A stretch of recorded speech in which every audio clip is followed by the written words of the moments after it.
아멘. 할렐루야. 오후 예배에 나오신 성도님들을 예수님의 이름으로 진심으로 축복합니다. 오늘부터 오후 예배 설교를 제가 맡을 때마다 레위기 말씀을 가지고 여러분과 함께 나누고자 합니다. 오후 시간이 오후 예배를 오랜만에 드리는데 우리가 오후 예배하면 어떻습니까? 피곤하고 또 잠이 솔솔 오는 그런 시간인데, 그런 시간인데도 불구하고 가장 어려운 레위기를 그냥 나눠도 될까 하는 고민이 들었지만, 이 레위기 안에 정말 놀라운 은혜가 많이 있기 때문에 그런 우리가 숨겨진 보물을 찾는 그런 마음으로 이 말씀을 오후 시간마다 함께 나누는 그런 은혜의 시간이 되길 소원합니다. 여러분께서는 레위기라는 성경을 처음으로 읽으셨을 때가 기억이 나십니까? 성경을 여러분께서 신앙을 가지시고 본격적으로 이제 성경을 읽어 나가실 때 창세기 읽고 출애굽기 읽고 레위기를 처음으로 맞아 들이셨을 때 어떤 경험을 하셨습니까? 저 같은 경우에는 중고등부 때 교회 수련회에서 그 구약 성경을 한번 다 읽어보자, 우리가 2박 3일 동안 다 읽어보자 이렇게 해서 처음으로 그 통독을 한 적이 있는데, 그때 처음 레위기를 읽었던 것 같아요. 창세기 재밌게 읽었습니다. 그리고 출애굽기도 얼마나 재밌어요. 뭐 별 신기한 사건들이 다 나오잖아요. 근데 레위기를 이제 맞이하게 되는데 정말 그 어린 마음에 당황했던 기억이 지금도 생생합니다. 뭐 이렇게 어려운 책을 다 읽나? 이거 대체 성경에 이런 책이 뭐하러 있을까? 이건 오늘날의 나에게 이 책이 주는 유익이 과연 있을까? 뭐 번제는 어떻게 드리고 화목제는 어떻게 드리고 알아듣지도 못할 단어들과 방법들이 이 책에 가득합니다. 제사를 어떻게 드려라, 뭐는 먹어도 되고 뭐는 먹지 말아야 한다, 나랑 전혀 상관없는 이야기가 가득한 것 같아요. 그렇기 때문에 누구나 성경을 처음 읽을 때, 본격적으로 성경을 읽을 때 가장 어렵게 여겨지는 성경이 바로 레위기 말씀입니다. 아마 여기 계신 성도님들 중에서도 레위기에서 한 번쯤은 막히셨던 경험이 있을 거예요. 그래서 자연스럽게 레위기는 교회에서 많이 읽히지 않는 책이기도 합니다. 여러분께서도 혹시 기억나시는지 모르겠지만 재작년에 저희 교회에서는, 우리 교회에선 그 새벽마다 성경 모든 본문을 다루고 있어요. 창세기부터 시작해서 하고 있는데, 그 재작년에 우리 교육자들끼리 출애굽기를 끝낼 때 교육자 회의를 한 거예요. 출애굽기가 이제 끝난다, 다음에 이제 레위기인데 어떡할 거냐. 그래서 레위기는 설교하는 사람도 너무 힘들고 새벽에 나와서 레위기 말씀을 듣는 사람도 너무 고역일 것 같다 하는 결론을 우리가 내려서 우리가 바로 그 레위기를 그냥 넘어갔던 적이 있습니다. 그만큼 레위기는 어쩌면 우리에게 부담이 되는 그런 성경인 것 같아요. 그런데 가만 보면 레위기가 어렵고 재미없는 이유가 있죠. 아까도 말씀드렸다시피 우리가 레위기 전에 있는 창세기, 출애굽기에는 재미있는 이야기가 가득합니다. 하나님이 이 세상을 어떻게 만드셨는지, 그리고 또 놀라운 우리 믿음의 족장들의 삶을 통한 하나님의 역사가 마치 어떤 동화처럼, 소설처럼 우리에게 다가오는데, 우리가 오늘 읽은 레위기에선 이런 모든 재미있는 이야기가 하나도 등장하지 않아요. 처음부터 끝까지 설명만 가득합니다. 예배는 어떻게 드려라, 또 제사는 어떻게 드려라, 이건 먹어라 먹지 말아라. 우리가 어떤 가전제품을 사면 가전제품을 박스를 열면 거기에 무엇이 있습니까? 설명서가 있잖아요. 이 가전제품은 뭐 전원은 어떻게 넣고 또 충전은 어떻게 하고, 이런 설명서가 있잖아요.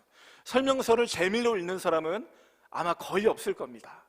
마치 이 설명서처럼 레위기 말씀은 재미있는 이야기는 하나도 등장하지 않고 온 처음부터 끝까지 하나님의 백성이 어떻게 살아야 하는지, 하나님의 백성이 예배를 드릴 때 어떤 모습으로 살아야 되는지에 대한 설명밖에 없는 책입니다. 그래서 우리가 레위기를 접할 때 어려운 것 같아요.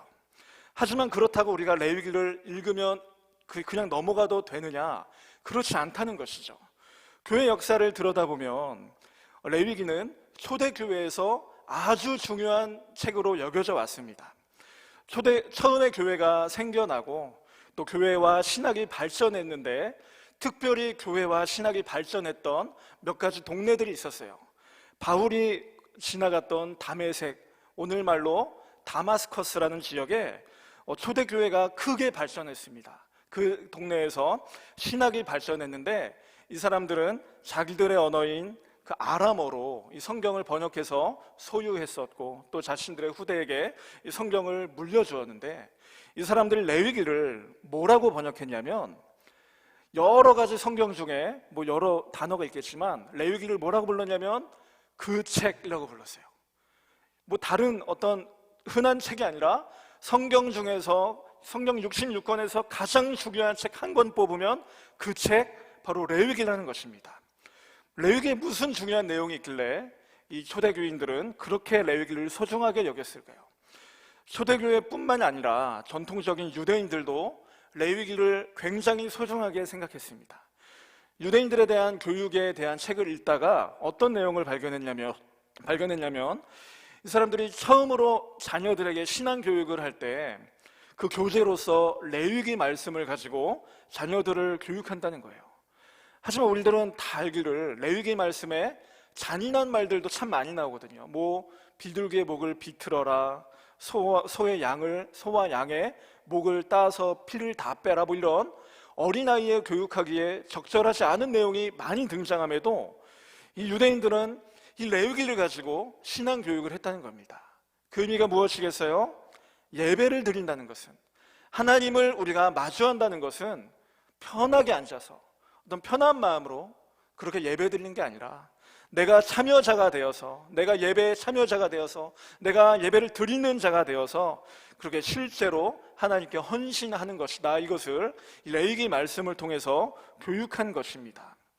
이처럼 레위기라는 책은 교회 역사 속에서 중요한 신앙교육의 역할을 해왔고, 또 예수님이 치르신 십자가의 제사로 말미암아, 십자가 죽으심으로 말미암아 우리는 더 이상 제사를 드릴 필요가 없지만, 그럼에도 불구하고 저와 여러분에게 여전히 중요한 신앙의 안내서로서, 신앙의 설명서로서 우리에게 주어진 책이 바로 이 레위기입니다.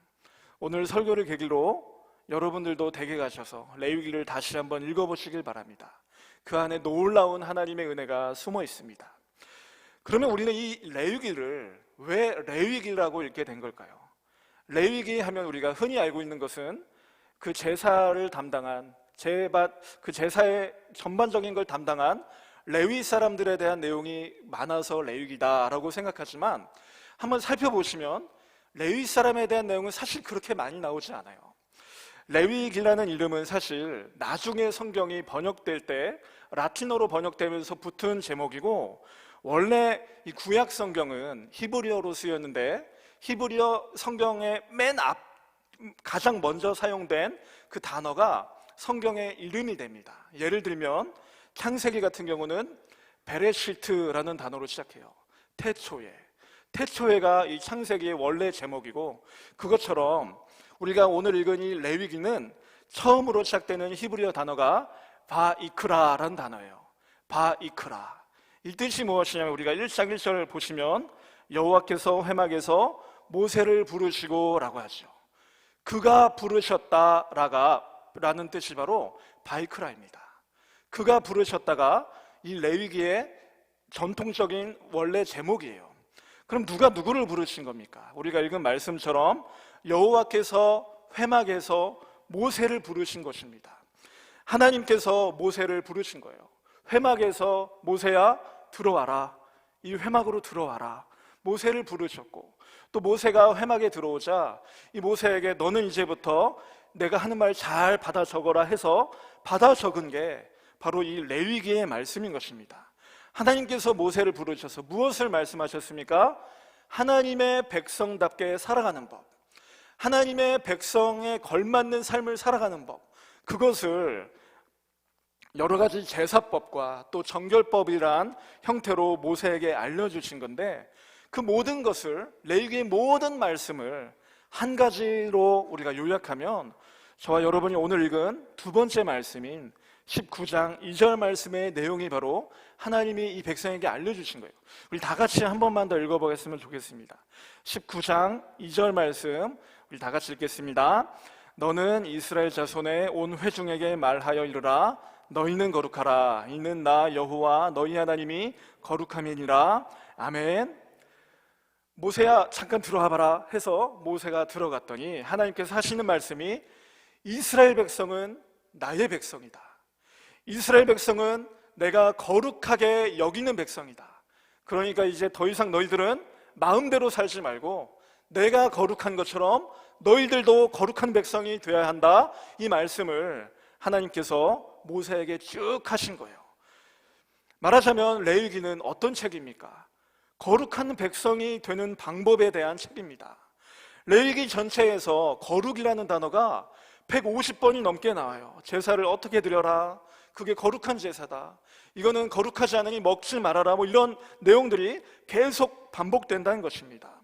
그래서 우리는 이 레위기를 거룩함으로 부르심이라는 그런 제목을 달 수도 있을 것 같아요. 하나님이 이전에 출애굽기에서는 시내산 꼭대기에만 계셨습니다. 하나님은 워낙 거룩하신 분이어서 이 이스라엘 백성과 함께할 수 없는 분이셨어요. 하나님은, 그리고 이스라엘 백성들은 감히 하나님 앞에 나아갈 수가 없습니다. 그런데 이 하나님께서 산에서 내려오신 거예요. 산에서 내려오시고 이스라엘 백성들을 위해서 만들어진 그 회막 가운데 거하시면서 내가 이제 너희들과 함께 살 건데 모세야 들어와라, 내가 나와 함께 살 수 있는 방법을 알려주겠다. 나랑 같이 살려면 너희들도 나와 같은 거룩한 백성이 돼야 한다. 이런 말씀을 하신 것입니다. 이 레위기를 처음에 받아들인 사람들은 시내산 밑에 있었던 광야 생활을 하고 있었던 이스라엘 백성들이었습니다. 이 백성들이 그동안 어떻게 살았습니까? 400년이 넘는 세월을 이들은 하나님의 백성으로 산 게 아니라 거대한 제국인 이집트 제국에서 혼합된 그런 종교 생활을 하며 살았던 사람들입니다. 불편한 광야 생활이 아니라 거대한 도시에서 편리함을 누리면서 살았던, 그게 더 편한 사람들입니다. 하나님은 보이지 않지만 이집트에는 거대한 신상들이 보여서 그 거대한 우상이 더 신뢰가 가는, 더 우상이 더 믿음직한 그런 사람들이 바로 이스라엘 사람들이었어요. 그래서 하나님께서는 이 백성을 당신의 거룩한 백성으로, 당신의 제사장 나라로 이 백성을 삼으셨는데, 그 전에 이 백성에 잔뜩 끼어 있는 세상의 때를 제거하는 훈련을 하셨어야만 됩니다. 그래서 하나님께서 모세를 부르신 것입니다. 내가 너희들을 이제 제사장 나라로 부를 건데, 내가 너희들을 이 열방을 위한 제사장적인 나라로 너희들을 삼을 것인데, 그 전에 너희들이 거룩해지는 훈련을 해야 한다. 이게 바로 광야에서 울려 퍼진 하나님의 음성이었습니다. 그리고 우리가 이어지는 레위기의 모든 내용을 보면 하나님께서 이스라엘에 요구하신 것들은 매우 엄격한 것들이었습니다.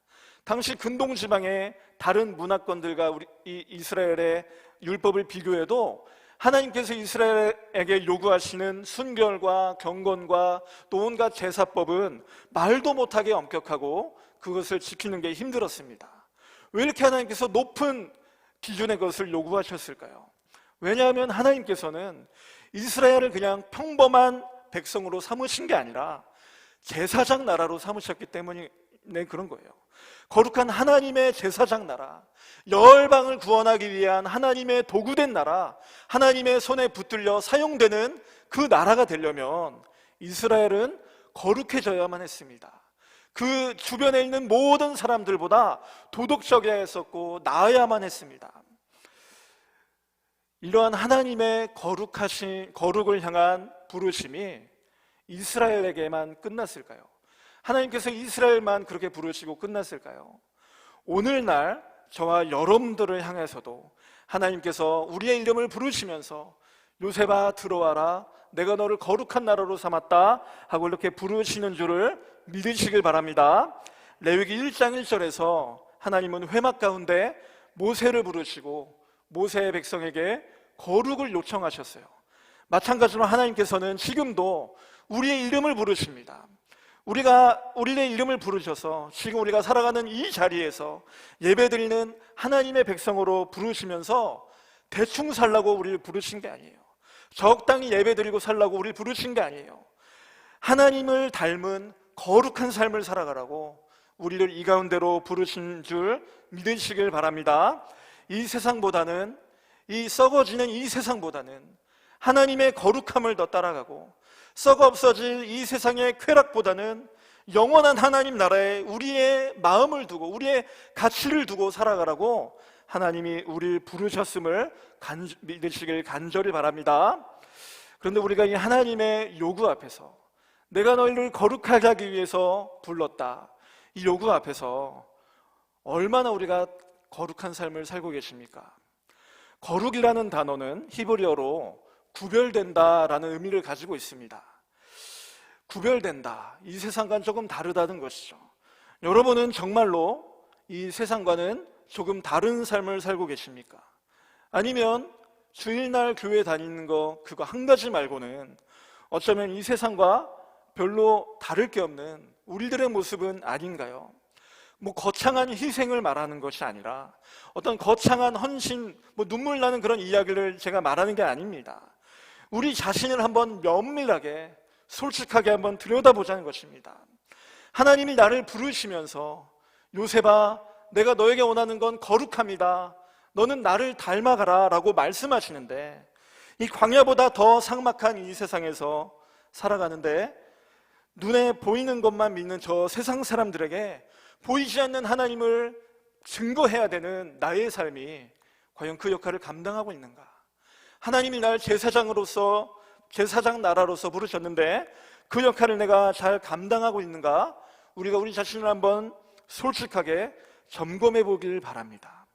왜냐하면 오늘날 한국의 모든 교회들이 그런 평가를 받고 있지 못한 것 같아요.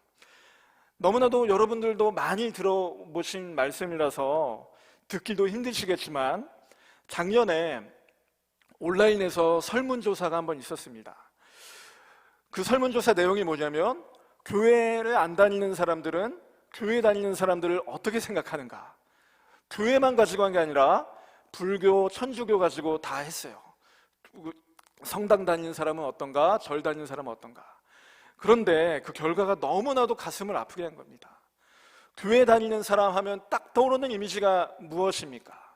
가장 많이 나온 대답이 무엇이었냐면 거리를 두고 싶은 사람, 거리를 두고 싶은 사람이라는 거예요. 교회 다닌다는 그 한 가지만으로 거리 두고 싶다는 겁니다. 두 번째는 뭐냐면 이중적인 사람들, 말하는 것과 자기가 고백하는 것과 삶이 다르더라. 그리고 3등은 더 심합니다. 3등, 그래도 3등이니까 다행이지만 사기꾼들. 4등은 이기적이다, 이런 것들이었습니다. 절 다니는 사람, 성당 다니는 사람도 나쁜 말을 했으면 기분이 덜 나빴을 것 같은데 성당이나 절에 대해서는 좋은 평가를 해놨더라고요. 오로지 교회만 향해서 사람들이 이런 평가를 하고 있습니다. 여러분이 옆에 보시면 다 좋은 장로님, 권사님, 집사님인데 우리끼리는 좋지만 저 교회 문밖만 나가면 사람들이 우리를 향해서 거리 두고 싶다는 거예요. 교회 다니는 사람은 친하게 지내고 싶다 싶은 게 아니라는 거예요. 제가 이 설문조사를 보고 모니터 앞에서 절망적인 마음으로 깊이 한번 생각해 봤습니다. 이상한 거예요. 제가 교회에서 마주하는 우리 성도님들은 너무나도 좋으신 분들인데, 그리고 저 자신을 생각해 봐도 저도 그렇게 나쁜 짓을 한 적도 없는데 나는 나 정도면 괜찮지 않았나? 내가 그렇게 거리 두고 싶은 사람일까? 고민에 빠진 것이죠. 그러면서 한번 깊이 생각해 본 것입니다. 과연 내가 그렇게 그리스도인으로서 과연 그럼 난 잘한 게 무엇이 있을까? 내가 좀 더 눈에 띄게 희생하고 또 헌신하고 하나님이 나를 부르신 것처럼 거룩한 모습이 나한테 얼마나 있을까? 깊이 고민해 봤는데 별로 없는 거예요. 내가 내 안을 들여다봤는데 별로 거룩한 모습이 없더라는 것입니다. 별로 거룩한 모습은 발견되지 않고 오히려 이 세상과 다르지 않은 나의 모습이 발견된 거예요. 간증을 한 가지 하자면 제가 최근에 저를 스트레스 받게 하는 일들이 많았습니다. 제가 살아가는 이 동네에 사는데, 교회 옆에 동네에 사는데 저희 집에 가려면 좁은 골목이 있거든요. 근데 그 골목에 집 앞에 담배꽁초가 그렇게 많은 거예요. 저는 담배를 안 피잖아요. 근데 제가 그 범인을 압니다. 젊은 어떤 여성분인데 담배를 그렇게 저희 집 앞에다 버려놔요. 제가 우리 아기 데리고 산책할 때 얘기가 막 담배 막 주술러 가면 얼마나 마음이 아파요. 스트레스를 많이 받았습니다. 그리고 또 그 골목길에 들어가려면 길이 좁은데 그 길 맨 입구에 살고 있는 그 빌라에서 젊은 청년이 매번 그렇게 불법 주차를 해놓는 거예요. 그 길을 지나갈 수가 없어요. 지나갈 수가 없어서 한 번은 제가 급히 나가야 되는데, 저도 거기서 급히 나가야 되는데 나가지도 못하고 이렇게 좀 고생했던 적이 있습니다. 너무 화가 나는 거예요. 너무 화가 나서 어느 날 제가 이걸 좀 해결해야겠다 해서 집 앞에서 기다렸다가 이 담배 피는 그 자매를 쏘아 붙였습니다. 당장 담배 다 주스세요. 벌벌 떨면서 담배를 다 주세요. 저의 아내도 그런 무서운 모습이 있더라고요. 그리고 또 그 불법 주차한 청년에게 전화해서 몰아붙였습니다. 불법 주차하지 마십시오. 벌벌 떨면서 차를 다른 곳에다 댄 것 같아요. 이 골목이 저 때문에 깨끗해졌습니다. 담배 꽁초도 없고 이제 불법 주차도 없는 깨끗한 골목이 됐는데 마음이 불편한 것이죠. 내가 잘한 건 아닌 것 같다. 내가 과연 잘한 것일까? 내가 하나님의 백성인데 그 담배 꽁초 차라리 내가 청소했으면 좀 낫지 않았을까? 그 불법 주차하는 청년에게 전화해서 좀 더 따뜻하게 말할 수 있지 않았을까? 그리스도인다운 다른 방법이 없었을까? 이런 고민이 제 안에 들어오고 부끄러움이 찾아온 것이죠. 어떤 거대한 희생이나 거창한 어떤 헌신이 아니고 어떤 누구나 들으면 눈물 날 만한 그런 거룩한 모습을 원하지도 않지만 제 안에서 발견한 것은 이 작은 골목 안에서조차 거룩하지 못한 나의 모습을 발견한 것입니다. 작은 골목에서조차 내 눈앞에 있는 작은 문제에서조차 나의 이익을 위해서 아둥바둥 싸우고 있는 나의 모습을 발견한 것입니다. 세상 사람들이 싸우니까 나도 맞서 싸웁니다. 세상 사람들이 욕심부리니까 나도 손해보기 싫어서 욕심부립니다. 내가 그리스도인이라고 다 양보하면 나만 손해보니까 나도 적당히 나의 권리를 요구합니다. 그러면서 주일날만 되면 양복 입고 번듯하게 목사인 행세하고 있는 나의 모습이 아닌가, 제 안에서 그것을 발견한 것입니다. 저의 삶을 예로 들었지만 여러분들의 삶은 어떻습니까? 세상보다 거룩한 모습입니까? 하나님이 요구하신 거룩한 백성으로서의 삶을 사십니까? 아니면 세상과 동일하십니까? 아니면 세상보다 더 악랄하게 아둥바둥거리며 살아가는 그런 우리들의 모습은 아닙니까? 시간 말씀을 정리하도록 하겠습니다. 우리 하나님은 모든 만물과 구별되시는 거룩한 하나님이신 줄을 믿으시길 바랍니다. 우리 하나님께서 홀로 거룩하신 게 아니라 우리를 거룩한 자리로 부르셨어요. 우리의 이름을 부르시면서 이 회막으로 들어와라, 나와 함께 살자, 나의 거룩함을 닮아서 살아가라 우리에게 요구하셨습니다. 내가 거룩한 것처럼 너도 나를 닮아 거룩한 삶을 살 수 없겠니? 우리에게 말씀하신 줄 믿으시기 바랍니다. 거창한 거룩한 삶이 아니라도 좋습니다. 눈물 나는 헌신이 아니어도, 눈물 나는 희생이 아니더라도 괜찮습니다. 작은 것 하나부터 우리 하나님을 닮아가기 위해 애쓰는 저와 여러분 모두가 되시길 소원합니다. 우리가 살아가는 삶의 자리에서, 여러분 계신 직장 가운데, 여러분 살아가시는 가정과 골목에서 우리가 거룩을 위해서 애쓸 때, 우리가 하나님을 닮아가기 위해서 한마디 한마디, 또한 나의 어떤 이익과 관계되는 그런 저울질을 할 때마다 하나님의 영광을 생각하고 하나님이 나에게 요구하신 거룩을 생각할 때, 세상 사람들은 우리의 삶을 통해서 보이지 않는 하나님을 보게 될 줄 믿으시길 바랍니다. 우리의 삶을 통해서, 거룩을 위해서 애쓰는 우리의 삶을 통해서 절대로 하나님 앞에 나와 예배드릴 것 같지 않았던 사람들이 우리의 거룩한 삶을 보고 하나님 앞에 나와 예배드리게 되는 그런 역사가 우리를 통하여 있을 줄 믿습니다. 저와 여러분들이 그런 하나님의 제사장 된 삶을 살고 아름다운 헌신과 또 아름다운 희생을 통해서 하나님께 영광 돌리는 우리 모두가 되길 간절히 바랍니다. 기도하겠습니다.